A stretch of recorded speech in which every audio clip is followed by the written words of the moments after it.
नमस्कार दोस्तों, मेरा नाम शेफ धीरज है। आज हम लोग डिस्कस करने वाले हैं किस प्रकार से आप अपने क्लाउड किचन के लिए एक यूनिक नाम ढूंढ पाएंगे, एक बेस्ट नाम ढूंढ पाएंगे। क्योंकि नाम रखना, नामकरण करना किसी भी चीज़ का, चाहे वो अभी है या बाद में आपको उसको रेडी करना है, बहुत ही ज़्यादा ज़रूरी होता है। क्योंकि नाम एक ऐसी चीज़ होती है जिसको कि पूरे वर्ल्ड में फिर आपको उसी नाम से जाना जाएगा। तो यहाँ पे आपका नाम, आपके क्लाउड किचन का नाम बहुत ही ज़्यादा यूनिक होना चाहिए, बहुत ही ज़्यादा स्पेशल और बहुत ही ज़्यादा बेस्ट होना चाहिए।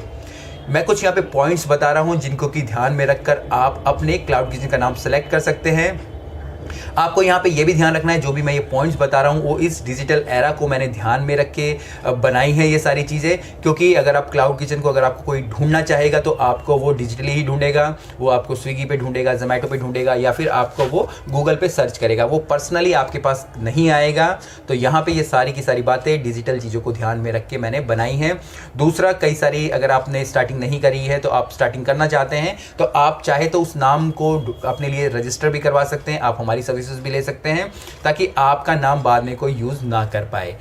या फिर अगर आपने कोई नाम ढूंढ लिया है तो कई सारी वेबसाइट है जहाँ पे कि जाके आप चेक कर सकते हैं कि वो नाम पहले रजिस्टर्ड है या नहीं। सबसे पहला जो पॉइंट आपको ध्यान रखना है वो है आपका वर्क पोटेंशियल। आप जो भी नाम ध्यान रख रहे हैं वो वर्क पोटेंशियल होना चाहिए। वर्क पोटेंशियल से मेरा मतलब है कुछ यूनिक होना चाहिए, कुछ अलग होना चाहिए।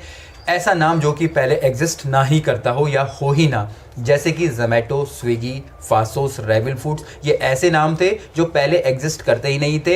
ये अचानक से ऐसे नए शब्द आ गए, नए नाम आ गए जो कि बिल्कुल ही अलग थे। तो ऐसे नाम जब भी आप अपने रखते हैं अपने क्लाउड किचन के लिए, और आप स्विगी, जोमेटो वगैरह इवन जाके ढूंढेंगे तो डायरेक्ट आपके पास आपके जो कस्टमर है आपको रीच कर पाएंगे।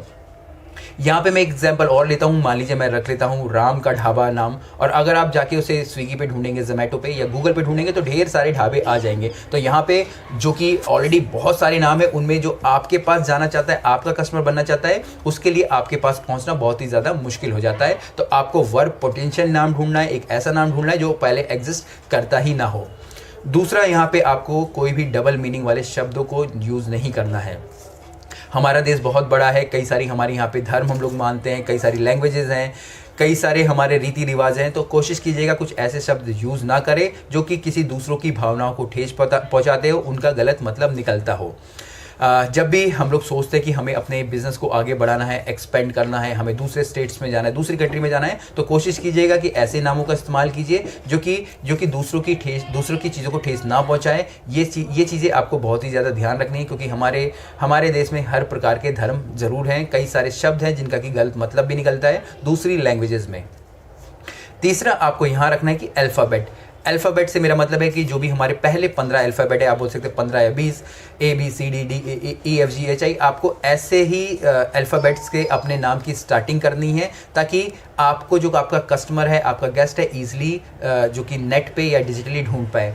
आपने अपने मोबाइल के कीपैड पे देखा होगा, कंप्यूटर के कीपैड पे देखा होगा, ये जो सारे शब्द हैं जो मैं बता रहा हूँ आपको, वो ऐसे शब्द हैं, ऐसे अल्फ़ाबेट हैं। यहाँ पे मेरा मतलब है कि जो कि ऊपर की तरफ है। जब भी आप ऐसे अल्फ़ाबेट से अपना नाम रखते हैं तो गूगल की जो एल्गोरिथम होती है वो आपको सर्च करने में आसानी रखती है कस्टमर के लिए। तो कोशिश कीजिएगा ऐसे ही अल्फ़ाबेट का यूज़ कीजिएगा। इसके बाद जो चौथा है वो है आपको अवॉइड नंबर। आपको आपके नाम के अंदर, अपने क्लाउड किचन के नाम के अंदर नंबर्स को अवॉइड करना है, या फिर किसी भी प्रकार के सिंबल्स को अवॉइड कीजिए। मतलब कि ये कंफर्म, मतलब कि मैं ये नहीं बोल रहा हूँ कि आपको नहीं करना है, पर अगर आप करेंगे तो ज़्यादा बेटर रहेगा। जैसे कि मान लीजिए मैं बोलता हूँ, मेरे रेस्टोरेंट का नाम है धीरज 123। अगर मैं किसी को बोलता हूँ कि आपको धीरज 123 से ऑर्डर करना है, तो वो समझ नहीं पाएगा कि भाई वो ONE1 लिखे या फिर वो 1 जो कि नंबर है उसका यूज़ करे। और जब वो ये चीज़ें करेगा तो खुद ही कंफ्यूज हो जाएगा, और गूगल में जो मेरे पास पहुंचना चाहता है या स्विगी जोमेटो के थ्रू मेरे पास पहुंचना चाहता है वो कभी भी पहुंच नहीं पाएगा। तो अवॉइड कीजिएगा, नंबर और सिंबल्स आपको अवॉइड करने हैं। इसके बाद जो पांचवा पॉइंट आपको ध्यान में रखना है वो है आपको मल्टीपल वर्ड्स आपको यूज़ नहीं करने हैं। कोशिश कीजिएगा कि एक सिंगल वर्ड यूज़ कीजिएगा, ताकि आपको आपके कस्टमर ईजिली सर्च कर पाएँ। अगर मान लीजिए कोई एक रेस्टोरेंट है जिसको कि मैं बोल देता हूँ कि भैया राम का ढाबा, आप राम का ढाबा डाल के देखिए, ढेर सारे के सारे आपके ढाबे आपके वहाँ पे आपके गूगल में या फिर आपके स्विगी जोमेटो में आ जाएंगे। पर वहीं अगर मैं बोलता हूँ सिर्फ एक शब्द कि धीरज, तो सेम अगर और मेरा वहाँ पे यूनिक नाम है जो कि मैंने पहला पॉइंट बताया, तो सेम कस्टमर मेरे पास मेरे एरिया की लोकेशन पे पहुँच जाएगा, वो मुझे ईजिली सर्च कर पाएगा। तो मल्टीपल नाम को आपको अवॉइड करना है, कोशिश कीजिएगा यूनिक नाम रखिएगा और सिंगल वर्ड का नाम रखिएगा। सबसे लास्ट में यहाँ पे है हमारे जो अल्फ़ाबेट। आप जब भी अपना नाम कहीं पे लिख रहे हैं, किसी को दे रहे हैं, चाहे स्विगी हो, जोमेटो हो, या गूगल पे अपनी आइडेंटिटी बना रहे हैं, गूगल माई बिजनेस पे अपनी आइडेंटिटी बना रहे हैं, तो जो भी आपका पहला अल्फ़ाबेट होगा उसको आपको कैपिटल लेटर में ही लिखना है।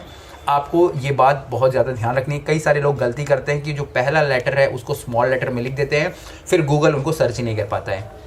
इवन जैसे अगर मैं YouTube की वीडियोस बना रहा हूँ तो जो मैं पहले सारे लेटर्स होता है वो कैपिटल रखता हूँ, ताकि मैं उनकी सर्च इंजन में आ सकूँ, उनकी एल्गोरिथम को पकड़ पाऊँ। तो आपको भी अपने क्लाउड किचन का नाम जो भी रखना है, उसके जो पहला शब्द है उसको आपको बड़ा रखना है, कैपिटल लेटर में लिखना है, और कोशिश की जाए कि हर जगह आप कैपिटल लेटर में लिखे, चाहे आप किसी ब्लॉग्स में बता रहे हैं, किसी ब्लॉगर्स को बता रहे हैं, कहीं पे भी, तो आपका जो कि क्लाउड किचन है वो सर्च में आने लगेगा। तो यही सारी चीज़ है जो कि आपको ध्यान रखनी है अपने क्लाउड किचन का नाम को रखते वक्त। और अगर आप ये कर पाएंगे तो आप अपने लिए एक यूनिक नाम, एक बहुत ही बेस्ट नाम और एक बहुत ही परफेक्ट नाम ढूंढ पाएंगे। तो आज यही था आप लोगों के लिए मेरे पास इस वीडियो में। कुछ भी क्वेश्चंस हो, कमेंट्स हो, आप मुझे नीचे लिख के भेज सकते हैं। फिर मिलते हैं एक नए वीडियो में, तब तक के लिए जय हिंद।